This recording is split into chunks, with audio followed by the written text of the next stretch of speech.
김삿갓 시인 아시죠? 이 사람이 마을을 지나다가 초상집을 만나게 됐습니다. 배운 것이 없는 집안인 터라 선비 김삿갓이 오니까 뭐 유명한 사람인 걸 알고 우리 아버지 돌아가신데 비문 좀 써달라고. 그래서 물었어요. 벼슬을 무엇을 했습니까? 벼슬이라니요? 아니 어떤 업적을 어르신이 남기셨습니까? 또 옆에 있던 사람이 말을 한마디 거둡니다. 그 양반 식욕 한번 끝내줬지요. 붓을 들어서 비문했습니다. 다죽다먹. 무슨 뜻인지 알지도 못하고 비싼 돈 들여서 유명한 그래도 선비가 써줬으니까 비문을 세웁니다. 훗날 다죽다먹이 뭔가 꼼꼼히 생각하다 거꾸로 읽어보니까 뭐라고요? 먹다 죽다. 인분 제죽이 똥만 만들었다 죽었다 얘기죠. 자, 에베소 2장 10절에 뭐라고 쓰였습니까? 우리는 그가 만드신 바라 그리스도 예수 안에서 선한 일을 위하여 지으심을 받은 자다. 자, 저와 여러분을 이야기하는데요, 우리는 우리가 우연히 만들어진 게 아니라 예수님께서 여러분을 만드셨습니다. 뭘 하라고요? 예수님 안에서 선한 일을 위하여 지으심 받은 자다. 우리는 예수님 안에서 하나님의 선하신 사역을 위해 지음받은 하나님의 걸작품을 믿으시기 바랍니다. 우리 옆분들한테 당신 하나님의 작품입니다 한마디 해주십시다. 예. 자, 여러분, 우리는요 우린 시간과 세상의 자원을 갉아먹다 끝나는 소비품으로 지음받은 존재가 아니라 어떠한 중요한 선한 일을 하라고 하나님께서 저와 여러분을 창조하셨습니다. 자, 어떤 인생이 참으로 잘 산 인생이었는지에 대한 문제는 얼마나 오래 살았느냐의 문제가 아니라 어떻게 살아가느냐의 문제죠. 어떤 선한 열매를 내 삶을 돌아봤더니 남길 것인가, 이 문제라는 것입니다. 여러분, 가장 귀한 선한 열매는요, 다른 여러 가지가 있겠지만 저는 영혼을 구원하는 것이라 말씀을 드리고 싶습니다. 우리는 지금 선한 열매를 남기기 위해서 전도의 총력을 다하고 있습니다. 전도에는 어떤 방법이 없습니다. 주님의 마음 가지고 주님의 손가발 되어서 세상을 섬기며 그 뜨거운 마음으로 영혼 사랑의 마음을 가지고 나갈 때, 그리고 그 영혼을 위해서 악착같이 매달려 나갈 때 그 영혼의 구원의 역사가 일어난 줄 믿습니다. 제가요 총력 전도를 보내면서 사실 이 전도 설교는 성도들이 별로 안 좋아하는 설교 중에 하나예요. 왜냐하면 부담되기 때문에요. 근데 그럼에도 불구하고 주님께서 이 마음을 계속 주셔서 지난주에 이번 주도 설교에 대해서 전도에 대해서 말씀을 드리는데, 제가 지난번 여러분들에게 여러분 한 분 한 분은 주님께서 이 세상에 파송한 천국의 대사라 말씀을 드렸습니다. 여러분, 우리는 한 영혼 전도하는데 최선을 다합시다. 이렇게 제가 지난주에 말씀을 드렸는데, 이 한 주 동안 어떻게 열심히 전도하고 사셨습니까? 우리가 다른 일들은 그렇게 바쁘게 지내면서 주님께서 명령하신, 가장 귀하게 명령하신 그 명령은 잊어버리고 살 때가 참 많이 있습니다. 저는 오늘 복음을 전하는 것은 정말 부담감이 아니라 하나님의 위대한 명령의 순종으로는 큰 기쁨이다. 복음을 전하는 건 너무너무 큰 기쁨이다. 이걸 여러분들이 가졌으면 좋겠습니다. 이 기쁨을 간직했으면 좋겠습니다. 이번 주요 새벽 기도 마치고 또는 홀로 시내를 도면서 금요일 토요일 전도 시간에 비가 와서 서시장을 돌아다녔어요. 총력으로 이 시간만큼 전도하자. 혼자 전도하면 때론 사람들의 환영도 있지만 외면도 있어요. 막 토요일 날은 여러 명, 한 10명 만나도 한 명도 전도지를 받지 않고 그냥 외면하고 갑니다. 근데 그때 제 안에 사단이 이렇게 공격을 해요. 야, 너 그만큼 전도지 뿌리고 다니는데도 열매도 없잖아. 응? 야, 지금 시대 전도한다고 열매가 있는 줄 아느냐? 야, 이미 여수에 있는 사람들 중에 복음 안 들은 사람이 어디 있어? 다 복음 들었어. 저들은 지금 안 믿는 사람은 저들은 지옥 갈 사람들이야. 그러니 너 수고할 필요가 없다. 또 그러면서 한쪽에서요, 야, 다른 교회는 전도 안 해도 새신자들 잘만 오더라. 여러 가지 생각을 저한테 집어넣어서 저를 낙심시키려고 하더라고요. 근데 그럼에도 불구하고 전도를 계속했습니다. 만나는 분들에게 전도를 주며 예수 믿고 구원 받으십시다. 할머니 두 분이 장사하고 앉아있길래 전도 주면서 정말 할머니 예수님께 세상 막 이렇게 복음을 전했어요. 예수 믿으면 영원한 천국. 그랬더니 막 웃고 마시더라고요. 여러분, 예수 믿고 구원 받으십시오. 예수님께 당신을 사랑하십니다. 복음을 그렇게도 계속해서 전하고 다니는데요, 주님께서 그러한 마음을 저한테 주셔요. 아들아, 네가 그렇게 복음을 전해줘서 고맙다. 복음을 전해줘서 고맙다 하는데 여러분 마음이 얼마나 기쁜지요. 여러분, 이 기쁨 여러분도 누려보시길 바랍니다. 제 얼굴이요, 딱 보세요. 막 기쁨이 충만하게 보이지 않습니까?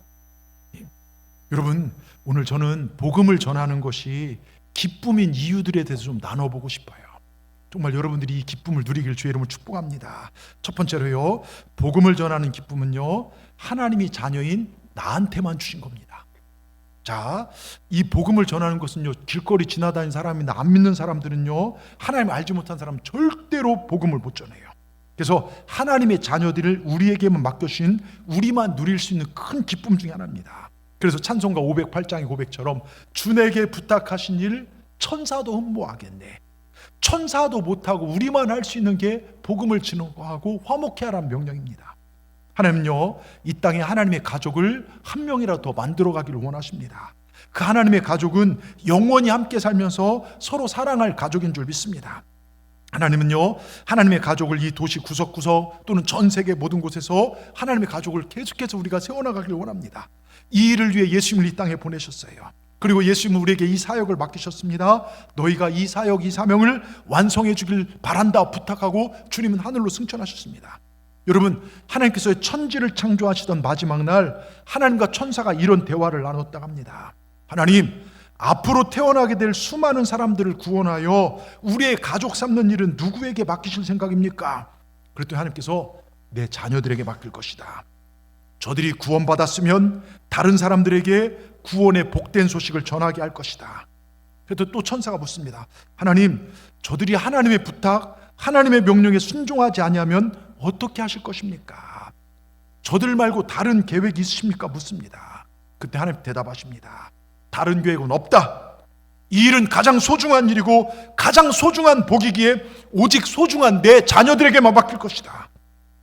여러분, 너무너무 소중한 일이기에 저와 여러분, 자녀된 우리에게 맡긴 것입니다. 너무나 소중하기에 우리에게 맡긴 이 일을 여러분, 우리가 기쁨으로 감당하기를 주의 이름으로 축원합니다. 이 일 그냥 무심히 넘어서는 안 됩니다. 피곤하다고 피해서도 안 됩니다. 세상 일 바쁘다고 피해서도 안 됩니다. 쑥스럽다고 넘어가서도 안 됩니다. 먹고 사는 일 호구지책 때문에 피해서도 안 됩니다. 나중에 여러분, 주님 앞에 설 때를 생각하십시오. 그 일을 위하여 나에게만 맡긴 이 소중한 일을 여러분 기쁨으로 잘 감당하시길 주의 이름으로 축원합니다. 여러분, 우리 한국교회가요, 여러분 여기까지 온 것도요, 누군가 그 소중한 일을 감당했기 때문에 그래요. 이 여수 땅의 손양원 목사님, 수많은 순교자들이 그 복음을 증거했기 때문에, 여러분 누군가 있었기 때문에 우리가 예수님을 믿게 된 것입니다. 우리도 누군가에게 구원을 전하는, 복음을 전하는 그런 삶을 사시킵시다. 이러한 사람은요, 그 끝이 영광스럽습니다. 저는 저희 동산 성도들의 모든 사람, 제가 앞으로 여기 장례 치를 분들도 많고 또 여러분 보는 앞에 저도 하나님 품에 갈 수도 있어요. 그런데요, 여러분의 마지막이 영광스럽기를 원합니다. 제가 성경 공부 때도 얘기했지만 얼마 전에 호스피스 사역하신 분을 만나서 얘기를 들었어요. 근데 다른 것보다 제 마음을 사로잡는 게, 평생 주님을 위해 살고 예배하며 성실히 말씀에 순종한 살아온 삶과 그렇게 복음을 전에 믿지 않고 믿음 없이 교회를 다니지만 믿음이 이게 믿음인지 뭔지도 모르는 그런 삶을 살아온 삶은 마지막 순간에 보면 확연히 다르다는 거예요. 저도 동의합니다. 저 목회하면서요, 많은 사람들이 임종을 지켜봤습니다. 근데 믿음 가운데 사신 분들은 평안합니다. 우리 장진근 권사님, 할렐루야 할렐루야 외치며 주님 품에 가셨어요. 복음, 우리 장진근 권사님 얼마나 여러분 예수 믿는 핍박에, 우리 신장로님이 전도할 때요, 막 교회 핍박했지만 그분이 그렇게 전도대장 될 줄 몰랐잖아요. 그 마지막 순간에요, 나는 이제 집에 돌아간다, 평안히 눈을 감는 그 성도들의 모습을 보면요, 그 반대로요, 두려움에 사로잡혀서요, 이런 분도 봤어요. 그렇게 예수 믿으라고 안 믿다가요, 2주 동안 곡기도 끊기고 말도 끊겼어요. 그러다 돌아가시기 직전에요, 힘이 났는지 저리 가 하다가 눈이 돌아가 가시더라고요. 여러분, 죽음의 사자를 본 거죠. 여러분, 우리 마지막이 믿지 않는 자들과 다른 삶을 살아내야 될 줄 믿습니다. 여러분, 늘 주님을 기다리며 말씀에 순종하며 예배에 승리하는 삶을 사시길 바랍니다. 그리고 더 나아가 내 주위에 죽어간 영혼을 위해서 복음을 전하는 삶을 사시다가 위대한 명령에 순종하여 하나님 주신 큰 기쁨을 누릴 수 있는, 정말 영혼 구원의 기쁨을 만끽하고 살아가는 우리 동산의 모든 분들 되기를 주님의 이름으로 축원합니다. 우리 그렇게 사시다가 주님께서 오라 부르실 때 나 이제 집에 돌아간다, 평안히 주님 품에 가실 수 있는 그런 믿음의 여정을 걸어가시는 우리 모두가 되시길 주의 이름으로 축복합니다. 두 번째요, 우리 같이 한번 읽어보겠습니다.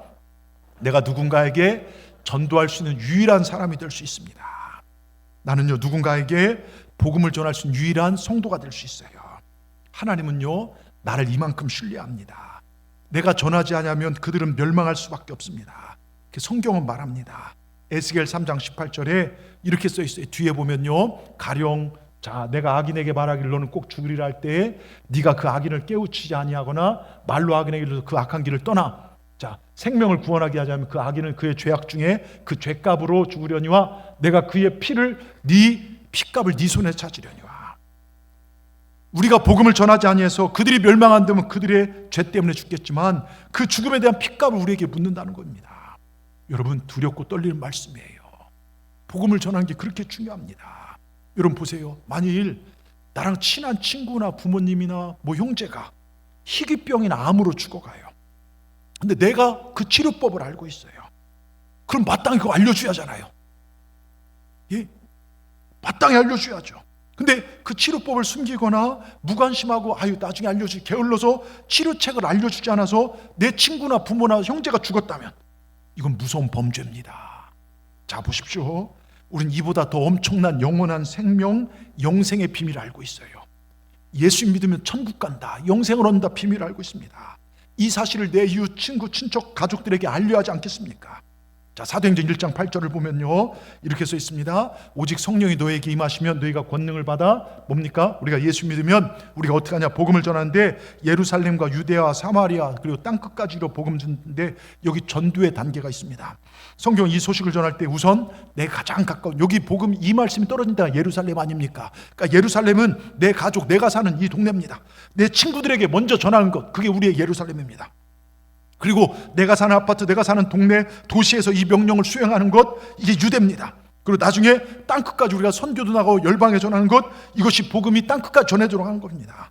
근데 문제는 교회 오랫동안 다닌 사람들은 타성에 젖어서요, 예수님 없이 살아가는 삶이 얼마나 위험천만한 것인지, 얼마나 무섭고 절망적인 것인지를 잊어버리고 그냥 교회 와서 예배드리고 간 걸로 신앙생활 다 한 것처럼 생각하는 분들이 계세요. 여러분, 아닙니다. 그래서요, 맡은 주님의 귀한 사명들이 타성에 젖어서 원래 우리에게 주어진 주님의 뜻보다, 주님의 기쁨보다 그냥 주어졌기 때문에, 주님께서 나를 믿고 맡긴 사명인데 그냥 나한테 주어졌기 때문에 부담감을 가지고 그냥 대충 생활하는 분들이 있어요. 그러니까 맡기신 일이 형식이 될 때가 있고 부담이 될 때가 있고 짐이 될 때가 있어서 쉽게 그걸 내려놓을 때가 있습니다. 여러분, 이렇게 되면요, 말씀을 들어도 말씀이 안 들려요. 영혼이 죽어가고 있다는 겁니다. 그 영혼이 죽어가고 있어요. 여러분, 내가 지금 신앙이 타성에 젖어 있어서 말씀을 들어도 은혜가 안 되고 하나님 귀한 사역에도 그게 짐처럼 느껴지고, 여러분, 그렇다면 내 자신을 철저하게 돌아봐야 돼요. 내 안에 주님이 계신지, 예수님의 십자가에 피 묻은 복음이 나를 정말 다스리고 있는지 여러분 살펴보셔야 합니다. 그리고 물리치셔야 돼요. 믿음으로 이겨내셔야 될 줄 믿습니다. 여러분, 그러게 모든 사람에게 가장 긴급하고 가장 필요한 것은 예수님 아는 것입니다. 말씀을 들어야 돼요. 성공하고 부자 되는 것보다, 행복과 건강보다 더 중요한 건 구원받는 것입니다. 세상에서 아무리 성공하고 부자 돼도요, 오늘 밤 주님 부르시면 그 영혼 끝입니다. 하나님을 아는 것, 영생 얻는 것, 이게 가장 중요합니다.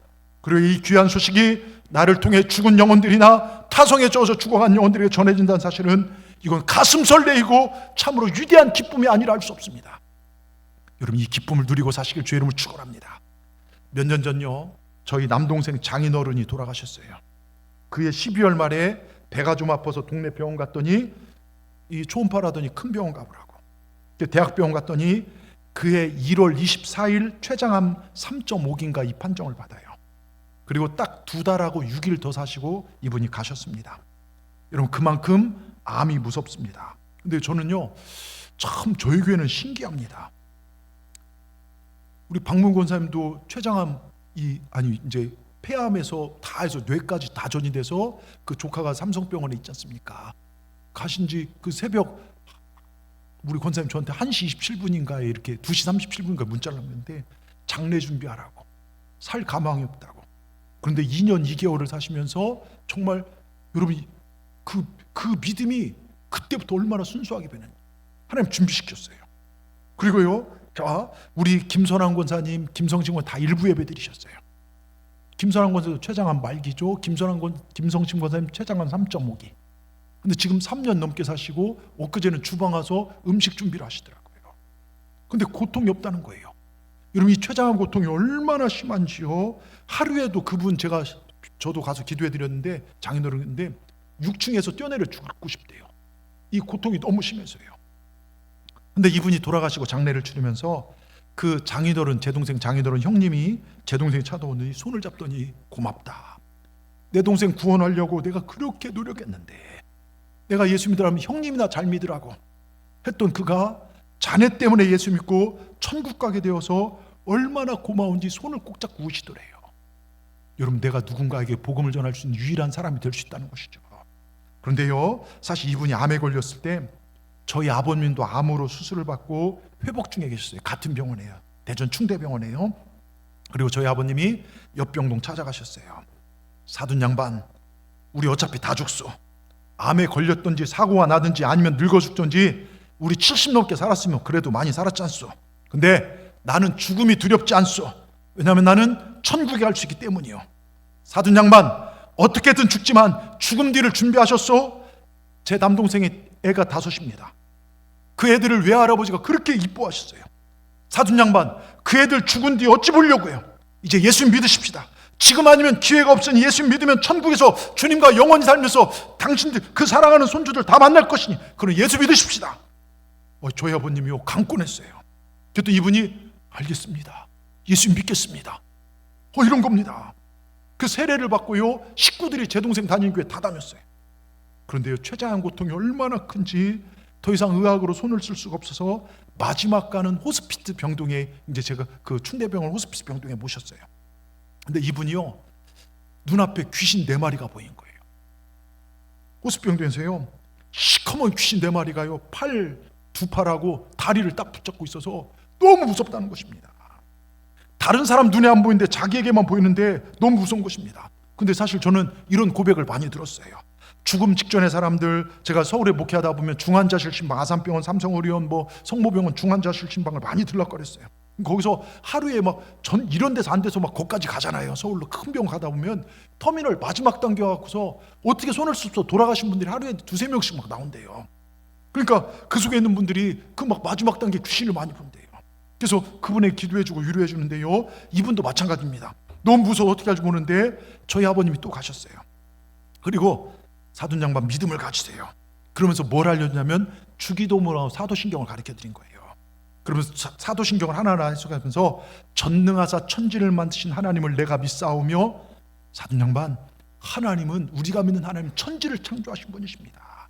그리고 그 아들 독생자 예수 그리스도를 우리에게 주신 분이시고, 우리 예수님은 죽음을 이기시고 부활하신 분이십니다. 그 믿음을 알려주고 기도해 드렸더니요, 그분 얘기가 안 보입니다. 안 보입니다. 내 팔하고 다리 붙었던 귀신들이 다 떠나갔습니다. 그러더니 며칠 뒤요, 돌아가시기 전에 이분이 천사를 봐요. 너무 편안한 마음에 주님을 보면서 그대로 호흡이 멈췄습니다. 여러분, 누구에게나 생명 끊어진 날 옵니다. 저도 그렇고 여러분도 피해갈 수 없습니다. 근데 그것으로 끝이 아닙니다. 히브리서 9장 27절에 한 번 죽는 건 정해진 것이요 그 후에 심판이 있다겠습니다. 예수 믿지 않으면 영원한 지옥에 갑니다. 나 예수 믿으면 천사에 정말 인도해봐 천국에 갑니다. 그러게 우리는 예수님 잘 믿어야 하고 복음을 전해야 될 줄 믿습니다. 여러분, 이 땅은 지옥의 세력과 천국의 사람들이 싸우는 현장입니다. 그럼 여러분, 우리는 부활하신 주를 믿는 백성으로 한 영혼을 구원하기 힘써야 되고 예수님을 꼭 붙잡고 사시는 승리하신 여러분 되기를 주의 이름으로 축원합니다. 내가 전하는 복음이요, 누군가에게 마지막 기회가 될 수 있다는 사실을 명심하시고 시시로 때때로 복음을 전하시는 우리 동산의 모든 분들 되기를 주님의 이름으로 축원합니다. 세 번째요, 우리 같이 한번 읽어보겠습니다. 전도는 오직 이 땅에 사는 동안에만 할 수 있는 복되고 긴급한 사명입니다. 여러분, 하나님이 계획하신 내 삶의, 여러분 우리 삶의 여러 목적 가운데 하나가 천국에 가서 할 수 없는 유일한 일이고, 이 땅에 사는 동안만 내가 할 수 있는 것입니다. 내가 살아있어도 그 사람 죽으면 끝이 납니다. 우린 천국에 찬송하고 기도하며 하나님과 함께 더불어 교제하며 기쁨 가운데 영원토록 살 것입니다. 우린 천국에서 하나님과 서로 사랑하며 살 것입니다. 그런데요, 복음을 전하는 것은 이 땅에서만 가능합니다. 구원받지 못한 사람을 구원하는 일은요, 오직 이 땅에 사는 동안에만 감당할 수 있는 사명입니다. 만약 여기서 기회를 놓치면 영원히 그를 잃어버리게 돼요. 여러분, 그러니까 얼마나 긴급하고 중요한 일입니까? 제가요, 그 처음 개척한 데가 충청도 온양입니다. 온양에서 목회를 하고 있을 때 저랑 친한 목사님이 그 얘기를 하는 걸 들었어요. 그 교회 목사님이 하루는 집을 나오려고 막 신발을 신고 있는데 전화가 왔어요. 교회 청년입니다. 목사님, 우리 아버지가 유독하세요. 얼마 못 사실 것 같아요. 기도해 주세요. 그래서 알았다, 내가 지금 금방 갈게 하니까 아니요, 오지 마시고 기도만 해주세요. 근데 그 청년만, 그 집안에서 그 청년만 교회를 다녀요. 그래서 아버지 돌아가시기 전까지 꼭 복음 전해라, 기도할게, 힘내라. 그랬더니 네, 그러더랍니다. 며칠 지나서 교회에서 만났어요. 주일날요. 아버지 어떻게 되셨냐? 아직 유독하십니다. 그래, 복음 제시했느냐? 아직 못했습니다. 그럼 내가 가서 할까? 아니요, 제가 할게요. 근데요, 이 청년 어려서부터요, 아주 엄하게 하신 아버지 머릿속에, 그 아버지가, 엄한 아버지가 머릿속에 잠재되어 있어서 그 아버지가 굉장히 무섭더라는 거예요.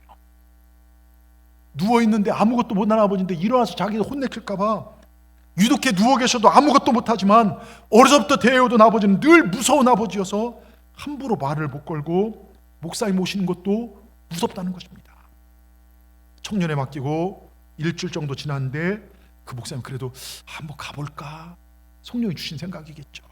근데 아이, 청년 믿고 자기 아버지인데 그래도 복음 전하겠지 하고 안 간대요. 또 어디 가려고 또 신발을 신는 사이에 또 전화가 왔대요.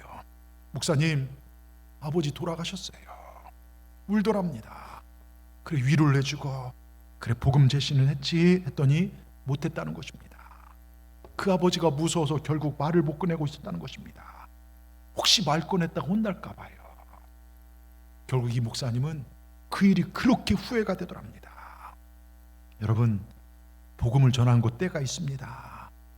내 인생, 그 사람 인생 영원할 것 같지만 때가 있다는 걸 명심하시고 기회가 주어졌을 때 여러분 최선을 다해 복음을 영접하시고 복음을 전하시길 바랍니다. 죽으면 할 수 없습니다.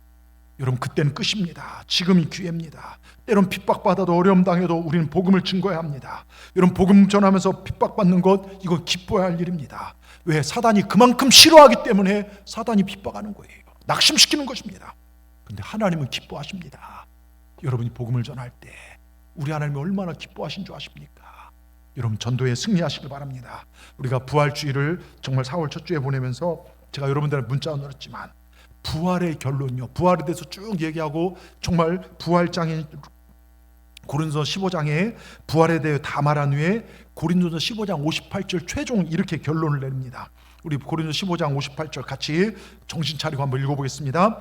그러므로 내 사랑하는 형제들아, 견실하며 흔들리지 말고 항상 주의 일에 더욱 힘쓴 자들이 되라. 이는 너희 수고가 주 안에서 헛되지 않은 줄 압니다. 자, 고린도서 15장 부활장이라고 했어요. 부활을 말한 후에 결론이 이것인데, 내 사랑하는 형제들아, 견실하며 흔들리지 말고 항상 주의 일에 더욱 힘써라. 부활하신 주님은요, 이제 세상을 심판하러 재림주로 오실 것입니다. 주님을 재림을 기다리는 사람들은 이렇게 살아야 한다, 이 성경이 말합니다. 우린 견실해야 될 줄 믿습니다. 견실이 뭔지 아십니까?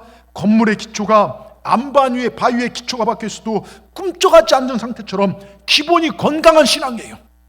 저는 여러분의 신앙이 건강하길 바랍니다. 세상이 흔들린다고 흔들리고 뭐 사람 때문에 흔들리는 것이 아니라 주님께만 뿌리박고 흔들리지 않는 건강한 신앙이에요.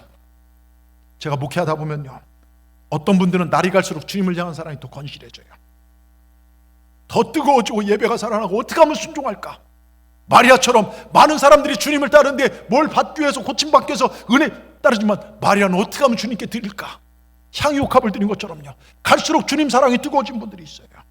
근데 어떤 분들은요, 날이 갈수록 신앙이 약해져요. 형식만 남아있어요. 여러분, 신앙이 추억되면 안 됩니다. 내가 지금 어디에서 있는지 돌아보시고 주님께로 더 가까이 가기를, 너희가 내 안에, 내 말이 너희 안에, 주님 안에 거하신 우리 동산의 모든 분들 되기를 주의 이름으로 축원합니다. 이게 견실이에요. 또 흔들리지 말라는 것은 세상의 핍박이나 지금 시대가 다 이렇게 흘러가고 먹고 사는 문제, 정치적인 것들, 질병, 이러한 것들에 휘둘려서 신앙의 자리를 떠나지 말라는 것입니다. 왜요? 그 자리 떠나면 방해예요. 여러분, 신약 성경이 썼을 당시는요, 신앙생활한다는 건 목숨을 걸었어야 돼요. 예? 목숨을 걸었어야 합니다. 여러분, 우리 목숨 걸고 주님 따라가십시다. 예? 그리고 항상 주의 일에 더욱 힘쓰시기 바랍니다. 우리 주님을 위하여 수고와 희생을 아끼지 마십시다. 부지런하여 게을르지 말고 열심을 품고 예배의 승리자 되십시다. 그리고 열심히 복음을 전하십시다. 그리고 주위 분들 사랑하고 더 선하게 그렇게 살아가신 우리 동산의 모든 분들 되기를 주의 이름으로 축원합니다. 이게 부활신앙의 삶이에요. 주님 더 사랑하고 주님 말씀 더 읽고 말씀을 가슴에 품고 주님과 동행하십시오. 영천에 가면요, 수성교회를 담임하는 박성도 목사님이라고 시골교회 영천이요, 이분이 목회 현장에서 겪은 스트레스 때문에 뇌 넘어지러 갔더니 뇌동맥 꽈리, 뭐지 아시죠? 혈관에 꽈리, 이거 터지면 가는 겁니다. 꽈리가 2개나 생겼고요, 원인 불명의 시신경 마비로 인한 복시 현상으로 앞이 안 보이고 일상생활과 운전이 불가능해요. 걸어다 넘어지기 수시로 하고. 근데 아는 목사님의 소개를 통해서 속청독, 즉 빠르게 들으며 눈으로 보는 성경 읽기가 있어요. 자, 성경을 가까이 하기 시작했습니다. 이 목사님이요, 몸이 아픈 상태도 말씀을 멈추지 않으며 이분이 로마서만 2700독 했대요. 놀라지도 않으시네. 저를 좀 보십시오. 예? 2700독이 뭡니까? 하여라, 2700독이 뭐지? 로마서만 2700번을 읽었다는 거야. 여러분도 한 2000번 읽으셨으니까 뭐 예. 그런데 놀라운 것은요, 집중적으로 말씀을 읽다 보니까 말씀을 읽으면서 뇌동맥류가 풀렸대요. 그리고 또 하나가요, 정상이 되다시피 했고 시력이 회복되어지고 직접 운전해서 지금 걸어 다닌대요. 먼 거리까지, 서울까지도 장거리 운전한다는 거예요. 또한 이 일을 목사님 은혜 받고 나니까 그 수성교회가 노인 어르신들이 노령의 성도님들과 함께 말씀을 읽으면서 교회가 영적으로 성장하기 시작하고요, 식당 및 교육관 건축 같은 기적 같은 것도 경험하게, 이런 말씀 읽다 보면 살아납니다. 근데 이 목사님이 성경 읽기의 목적이 단순히 지식 습득이 아니라 몇 번 읽어본다 이것이 아니라 예수님과의 만남이라는 거예요. 그리고 믿음과 순종에 있음을, 성경을 읽으면서 예수님 만나고 예수님 말씀을 알고 순종하기 시작합니다. 성경을 펼친 순간 하나님이 이미 은혜를 주시 작정하였고 이걸 극동방송에서 간증한 걸 들었습니다. 여러분, 어려울수록, 앞이 보이지 않을수록, 인생이 막힐수록 주님 앞에 더 가까이 나가시기 바랍니다. 말씀을 읽으십시오. 여러분, 내가 일하면 내가 살 것 같지만 아니에요. 주님 안에 있어야 주님이 회복시켜 주십니다. 복음을 전하시고 순종하시기 바랍니다. 이게 우리가 사는 삶의 방식인 줄 믿습니다. 여러분, 이 세상은 2개의 세상이 있습니다. 예수님 없어서 잘 돌아간 세상이 있고 예수님 없이는 살 수 없는 세상이 있습니다. 예수님 없이는 아무것도 아닌 세상이 있습니다. 예수님 없이 잘 돌아간 세상은 예수님을 인정하지 않는 세상입니다. 그러나 예수 없이 아무것도 할 수 없는 세상은 오직 예수님밖에 없습니다 고백하는 세상입니다. 여러분, 우린 하나님의 자녀로 부름받은 백성들입니다. 그렇기 때문에 우리는 주님 없이는 아무것도 남지 않은 인생인 것입니다. 우린 밥을 먹어도 주님이 써먹는 것이고 일을 해도 주님이 힘으로 하는 것이고 살아도 주님 때문에 죽어도 주님 때문에 사는 것입니다. 주님 없이 아무것도 아닌 인생으로 부름받은 것에 감사하시길 바랍니다. 내가 잘나 출세하고 성공한 것 아닙니다. 내가 착해서 구원받은 것 아닙니다. 100% 하나님의 은혜로 구원받았고 하나님의 은혜로 살고 하나님의 은혜로 출세하고 성공하고 살아가는 것, 이게 예수님 안에 거하는 삶인 줄 믿습니다. 여러분, 오늘까지 생명을 연장시켜 줬어요. 오늘요, 여러분, 우연이 아닙니다. 어제 병실에 죽어간 사람들이 그렇게 원했던 날이 오늘입니다. 오늘까지 생명을 연장시켜 주셨지만 사실 그 은혜 갚지 못하고 살아왔고 갚지 못하고 살 줄을 뻔히 알면서도 하나님 오늘 생명을 연장시켜 주셔서 오늘 우리는 이 멋진 하루를 만나서 하나님을 예배하는 것입니다. 여기에 우리의 노력이나 힘이 들어간 게 아니에요. 여러분, 모든 것이 주의 은혜입니다. 우리 주님 더욱 사랑합시다. 견실하십시다. 흔들리지 마십시다. 믿음의 성장을 날마다 이뤄가면서 사십시다. 그리고 누군가에게 복음을 전하시는 우리 동산의 모든 분들 되기를 주님의 이름으로 축원합니다. 끝으로요, 4번째요, 같이 읽겠습니다.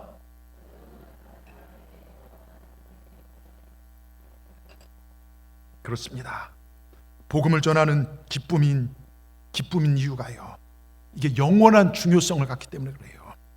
다른 사람의 영원한 운명에 영향을 끼치게 됩니다. 왜냐하면 전도의 결과는 영원히 남아요. 전하는 사람도 영원히 남고 받는 사람도 영원히 남습니다. 때문에 내 이웃이 하나님과 영원한 관계를 맺도록 도와주는 일보다 더 중요한 건 없습니다. 이 사명보다 서둘러 감당해야 할 어떤 일도 없습니다. 우리가 하루를 살고 나면 이 사명을 수행할 시간 하루가 줄어들고 1년을 살고 나면 1년이 없어집니다. 그래서 우리는 하루도 지체할 수 없는 것입니다. 여러분, 당장 다른 사람에게 손을 내미십시오. 내 동네 사람들에게, 내 주위 사람들에게 오늘 손을 내미시길 주의 이름으로 축복합니다. 여러분, 한 영혼이라도요, 여러분이 전도해서 누군가 주님께 돌아오도록 도왔다면 그와 더불어 우린 영원한 기쁨을 누리게 될 줄 믿습니다. 영국이요, 글래스고우의 유명한 설교가 존 하퍼 목사님이 무디 기념교회 초청으로 타이타닉호를 타고, 아시죠? 타이타닉 이걸 타고 미국을 향해 가던 중 배가 그만 빙산과 충돌해서 파손하는 거 아실 거예요. 바닷물에 떨어진 하퍼 목사님, 구명대도 없이 정말 헤엄치던 중 다른 쪽에 널판치 조각을 붙잡고 안간힘을 쓰고 있는 한 젊은이를 발견합니다. 여러분, 타이타닉호가 침몰할지 누가 알았어요? 타이타닉이 뭡니까? 신들에게 대항한 거인족 아닙니까? 그리스에. 여러분, 이 배는 절대 가라앉지 않는다 그렇게 했는데요, 빙산에 붙여 수많은 사람이 죽지 않았습니까? 근데 하퍼 목사님이요, 그렇게 하면서 큰 소리 외쳤어요. 한 젊은이 발견, 젊은이, 예수 믿으십시오. 예수 믿어야 영생 얻습니다. 예수를 믿겠습니까? 그랬더니 아니요 그러더래요. 파도가 치는 바람에 하퍼 목사님 힘에 겨워 물속으로 쭉 가라앉아 떠올랐습니다. 몇 분 후 다시 거리가 좁혀서 정말 이 하퍼 목사님 힘이 이제 계속 빠지잖아요. 혼자 있다 보니까요. 다시 각 좁혀왔을 때 그 청년에게 다시 물었대요. 예수 그리스도를 믿기로 했습니까? 아니요, 아직 안 했습니다. 꼭 예수 믿어야 합니다. 청년, 예수 믿어야 합니다. 나는 죽을 서도 천국 가지만 당신 예수 믿지 않으면 지옥 갑니다. 꼭 예수 믿으십시오. 이렇게 하는데 큰 파도가 하퍼 목사님을 삼켰고, 젊은이는 판자에 기대다가 구조대에 의해서 구조받았습니다. 그리고 얼마 후 한 젊은이가 뉴욕에서 열린 기독 청년 집회에 참석해서 자신의 얘기를 간증합니다. 여러분, 저는 존 하퍼에 의해 마지막으로 전도받은 사람입니다. 그가 죽어가면서 마지막으로 외쳤던 그 말이 저를 구원의 길로 인도했습니다. 여러분, 내 인생 마지막 말 무슨 말 하시겠습니까? 내가 마지막까지 예수 믿으시오, 예수님 감사합니다. 여러분, 그 고백을 드릴 수 있다면요, 하나님께서 말씀하시길, 내 아들아, 내 딸아, 참으로 장하구나. 생명이 꺼져가는 그 마지막 순간에 너는 네 입으로 나를 원망하지 않고 왜 이렇게 죽어야 하느냐 묻지도 않더구나. 죽음의 순간까지 예수를 전하는 너의 그 행동이 나를 영화롭게 했구나. 여러분, 우리가 죽어 없어진 후에도 남을 수 있는 중요한 것이 하나님의 일인 줄 믿습니다. 마지막 죽는 순간까지 주를 위해 그 몸을 사용했다면 이것처럼 영광스러운 게 어디 있겠습니까? 마지막 가는 순간까지도 쓰지도 못할, 사용하지도 못할 돈과 명예와 쾌락을 추구하기 위해 사는 삶은 여러분, 그 끝이 멸망이라는 것입니다. 여러분, 우리의 삶을 전도하는 일에, 복음을 전하는 일에, 주님을 예배하는 일에 사용하시기 바랍니다. 영화 신들러시트의 마지막 메시지에 이러한 내용이 나오죠. 한 영혼을 구하는 것은 우주를 구할 것이다. 저는 이 말에 동의합니다. 우리 부활을 믿고 예수님을 나의 구주로 믿고 사신다면 한 영혼을 구하는 일에 최선을 다하십시다. 내가요, 안타까움 가지고 나가면 되더라고요. 제가 전에 있던 교회 총력전도를 해요. 거기는 여러분 일주일에 한 번 나오는 게 아니라 매일 교인들이 모여서요, 각 지역의 속회별로 매일 기도하고 매일 나가요. 정말 21일 단일 기도하면서 그렇게 나가는데요, 놀라운 건요, 안타까움 가지고 나가니까 열매가 맺어지더라고요. 한 여자 권사님이요, 우리 교구가 열매가 없어요. 안타까움으로 막 전화하고 하니까요, 그분 때문에 20명이 넘게 오더라고요. 여러분, 한 명이 어떤 마음을 갖냐, 주님의 마음 가지고 나가면 된다는 것이죠. 여러분, 우리가 정말 한 영혼 구원하는 일에 최선을 다하십시다. 내가 조금만 노력하면, 내가 조금만 사랑을 베풀고, 내가 조금만 관심 갖는다면 한 영혼의 삶이 바뀌게 될 줄 믿습니다. 여러분, 이게 말씀에 순종하는 삶이고, 이게 말씀을 행하는 삶인 줄 믿습니다. 여러분, 말씀을 행하는 삶, 그게 복 있는 삶이에요. 어느 한 마을에요, 평생을 성실하게 신앙생활하며 살아온 한 신사가 계셨습니다. 누구보다 예배를 빠지지 않았고 찬양 시간마다 가장 큰 목소리로 하나님을 높였습니다. 그렇게 세월이 흐르고 마침내 그는 인생의 마지막 순간을 지나 천국문 앞에 서게 되었습니다. 천국문 앞에서 천사가 그를 맞이하며 말합니다. 여기 당신의 삶을 기록한 2권의 장부를 살펴보겠습니다. 신사는 조금도 긴장 안 했어요. 왜? 나는 평생 하나님 잘 섬겼다고 생각하기 때문에 자신감도 있었습니다. 천사가 먼저 한 권의 장부를 펼쳤습니다.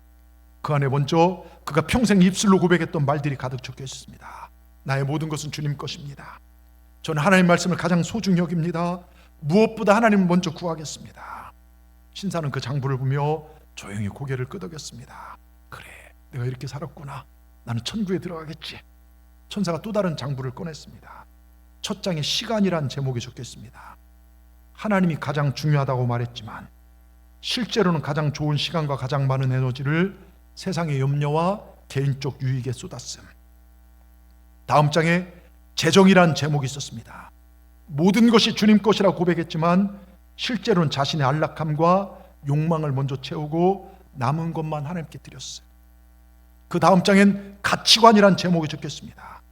성경대로 살겠다고 말했지만 진로를 결정할 때, 소비할 때도 중요한 선택의 순간마다 체면과 사람들의 시선과 세상의 기준을 더 따랐어요. 장부가 한 장 한 장 넘어갈수록 그 신사의 얼굴은 굳어져 갔습니다. 마침내 천사가 장부를 덮고 물었습니다. 객관적인 관찰자가 이 2번째 장부를 본다면 당신이 진정으로 예배한 대상이 하나님이라고 말하겠습니까? 아니면 당신 자신이라고 말하겠습니까? 그 질문 앞에 신사는 아무 대답을 못했답니다. 그 순간 그는 비로소 깨달았습니다. 하나님께서 보신 것은 내가 얼마나 옳은 말을 했는가가 아니라 내가 실제로 무엇을 선택하고 살았는가를 주님이 보신다는 것입니다. 여러분, 야고보서 1장 22절을 보십시오. 야고보서 1장 22절 우리 같이 읽겠습니다. 너희는 말씀을 행한 자가 되고 듣기만 하여 자신을 속인 자가. 여러분, 교회는요, 예배드린 곳으로 신앙생활 다 한 것처럼 내가 거룩하게 살지도 않고 주의를 알아서 이렇게 듣기만 하고 속인 자들이 있어요. 하나님 말씀을 행한 자라고 합니다. 그리고 25절에 뭐라고 써 있습니까? 25절에요, 같이 읽겠습니다. 자유롭게 하는 온전한 율법을 들여다보고 있는 자는 듣고 잊어버린 자가 아니요 실천한 자니 이 사람은 그 행한 일이 복이 있다. 말씀을 순종한 자가 복이 있다고 말합니다. 여러분, 들려진 말씀에 순종하십시다. 우린 매주 예배를 드리고 설교를 듣고 성경을 읽으며 때로는 감동의 눈물도 흘리기도 합니다. 근데 문제는 거기서 끝나버릴 때가 많다는 거예요. 말씀이란 거울 앞에 잠시 자신을 보는 것 같지만 막상 삶의 자리로 돌아가면 금세 잊어버립니다. 여전히 예전 방식대로 선택하고 예전 방식대로 반응하고 예전 방식대로 내 감정대로 살아갈 때가 많습니다. 결국 하나님 앞에 진짜 나를 드러낸 것은 입으로 내가 말한 신앙이 아니라 내가 삶으로 살아낸 신앙입니다. 여러분, 전도에 대한 설교를 들으면 나가 복음을 전하십시오. 우리 저기 하엘이가 있어요. 하엘이가 할아버지 돌아가시면서 할아버지 말씀한 대로 하나님 잘 섬기고 살게. 얘가 예배를 안 빠져요. 금요 은혜밤도 하고 할머니 집 가서 할머니 자면 얼마나 그 할아버지의 유언 앞에 고백대로 하더라고요. 여러분, 이게 행하는 거예요. 할아버지 돌아가면 슬퍼서 할아버지 원하는 대로 살겠어요 해놓고 지 하고 싶은 대로 하는 건 그건 상관이 없잖아요. 여러분, 말씀대로 사는 게 그겁니다. 우리가 전도에 대한 설교를 들으면 나가 복음을 전하십시오. 헌신에 대한 설교를 들으면 헌신하십시오. 기도에 대한 설교를 들으면 시간을 내 기도하십시오. 거룩에 대한 설교를 들으면 여기서 거룩이 아니라 여러분 사는 세상에서 더 사랑하고 정의롭게 살아가시길 주의 이름으로 축원합니다. 여러분, 이게 말씀을 행하는 삶입니다. 왜 지금 이 시대에 세상이 교회를 향해 실망합니까? 복음이 틀려서요? 예수님이 틀려서요? 말씀이 아니에요. 오히려 말하는 복음과 내 삶이 다르기 때문입니다. 한마디로 믿는 우리가 제대로 살지 못하기 때문에 그래요. 입으로 거룩을 말하면서 교회에서는 거룩하게 예배드리면서 실제로 삶의 세상에서는 욕망을 쫓고 입으로는 사랑을 말하면서 실제로 자기밖에 모르는 이기적인 삶을, 그것을 세상이 알기 때문에 교회라면 치를 떠는 게 그거 아니겠습니까? 여러분, 그러므로요, 다른 교회는 모르겠어요. 오늘 설교를 듣는 우리의 삶은요, 설교보다 더 큰 설교가 되어야 될 줄 믿습니다. 저는 저희 동산교회 오늘 설교를 우리만이라도 말씀대로 행하고 사십시다. 그냥 교회 와서 예배 드리러 가면 끝이 아니라 들려진 말씀 붙잡고 복음 전하고 내 주위 사람 더 사랑하고 생활 속에 더 성실히 정직하게 사십시다. 지난주에 말씀드린 것처럼 아버지께서 주님을 세상에 보내신 것처럼 나도 너희를 세상 가운데 보내노라. 저와 여러분, 이 시대에 주님이 파송한 천국의 대사인 줄 믿습니다. 우리 주위에 외로운 자들, 마음 아픈 자들, 죽어간 자들 위로해주고 우리 그들의 친구가 되어주십시다. 여러분, 목사는 강단에 설교하지만요, 성도는 삶의 현장에서 들려진 말씀을 삶으로 설교해내는 것입니다. 우리가 그렇게만 살 수 있다면 이 민족, 우리 가정 구원의 역사를 이룰 것입니다. 저는요, 오늘 설교를 마치면서 이 민족 구원을, 복음화를 위하여, 이 나라가 주님의 나라가 되길 위하여 한평생 삶을 사시고 젊은이를 일깨우셨던 여러분 CC의 김중곤 목사님 아실 거예요. 제가 주보 칼럼에도 넣어놨죠. 이분이 기도문을 썼어요. 하나님, 이 땅에 그리스도의 계절이 오게 하시옵소서. 그게 그리스도의 계절 노래가 돼서 많은 청년들이 찬양을 부르면서 복음을 전하고 주의 영광을 위해 살아가는데요, 그 내용을 보십시다. 그 시의 전문인데 칼럼에 보면 나오는데요, 제가 읽어드리겠습니다. 어머니처럼 하나밖에 없는 내 조국, 어디를 찔러도 내 몸같이 아픈 조국, 이 민족 마을마다, 가정마다, 교회마다, 사회 구석구석 금수강선 자연환경에도 하나님 나라가 임하게 하시고 뜻이 하늘에서처럼 이 땅에 이루어지게 하옵소서. 이 땅에 태어난 어린이마다 어머니의 신앙의 탯줄, 기도의 젖줄, 말씀의 핏줄에서 자라게 하시고 집집마다 이 집의 주인은 예수님이라고 고백하게 하시며 기업주들은 이 회사의 사장은 예수님이고 나는 관리일 뿐이라고 고백하는 민족 되게 하옵소서. 두메마을 우물가의 여인들의 입에서도, 저 공장의 직공들, 바다의 선원들의 입에서도 찬송이 터져나게 하시고 각급 학교 교실에서 성경이 필수 과목처럼 배워지고 국회나 가기가 모일 때도 주의 뜻이 먼저 부러지게 하시며 국제시장에서 한국제 물건들은 한국인의 신앙과 양심이 보증수표처럼 믿어지는 민족 되게 하소서. 여호와를 자기 하나님 삼고 예수 그리스도를 주로 삼으며 신구약 성경을 신앙의 행위의 표준으로 삼는 민족, 민족의식과 예수의식이 하나 된 지상 최초의 민족이 되게 하소서. 그래야 수많은 성도들이 예수의 꿈을 꾸고 인류 구원의 환상을 보며 한 손에는 복음을, 다른 한 손에는 사랑을 들고 지구촌 구석구석을 누비는 거룩한 민족이 되게 하옵소서. 아멘. 저는 이 기도문을 읽고요, 울었습니다. 여러분, 정말 무엇을 위해 우리 살아가십니까? 무엇을 위해 하루하루 살아가십니까? 여러분의 집의 주인은 누구십니까? 예수님 맞으십니까? 정말 우리가 한 손에 복음 들고 한 손에 사랑을 들고 주님 오실 때까지 우리 그렇게 살아가십시다. 누군가의 친구가 되어주고 위로가 되어주는 그런 삶을 사십시다. 그래야 저와 여러분을 통하여 주의 거룩한 나라가 이 땅에 이루어지도록 우리 그렇게 사십시다. 그래야 마지막 때 주님께서 우리를 보시고 딸아, 아들아, 고맙다, 고맙다, 주님께 칭찬받는 저와 여러분들에게 주의 이름으로 축원합니다. 꽃피는 이 봄, 많은 사람들은 상춘기획에 되어 이곳저곳 놀러 다니지만 여러분, 우리도 여행도 갈 수 있고 놀랄 수 있어요. 하나님을 가장 기쁘시게 하는 이 사명을 놓지 말고 복음을 전하시는 우리 동산의 모든 분들 되기를 주님의 이름으로 축원합니다. 기도하시겠습니다. 하나님, 총력전도를 보내는 시기에 우리 나름대로 전도에 동참하든지 아니면 귀찮아서 늘 살아온 일상을 그냥 살아가든지 합니다. 그런데 오늘 이 시간부로 예수님의 소원을 마음에 품게 하여 주시사 영혼을 살리는 구령의 열정을 우리에게 더 부어 주시옵소서.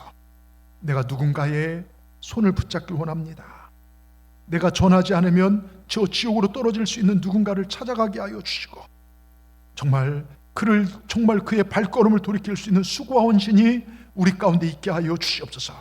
우리 예수님의 엄청난 수치와 고통과 고난의 값으로 우리가 살아났듯이 세상을 살리는 그리스도의 남은 고난, 거룩한 기쁨에 동참하는 우리 모두가 되게 하여 주시옵소서. 주여, 나를 통하여 한 영혼이나 살아난 역사가 있어서 진정으로 잘 사는 삶이 우리 삶이 되게 하여 주시옵소서. 주 내게 부탁하신 일, 천사도 못하는 그 일 우리가 감당하여 영혼을 살리는 그 기쁨을 누리고 살아갈 수 있는 동산의 모든 성도들 될 수 있도록 인도하여 주시옵소서. 예수님의 이름으로 감사하며 기도드리옵나이다. 아멘.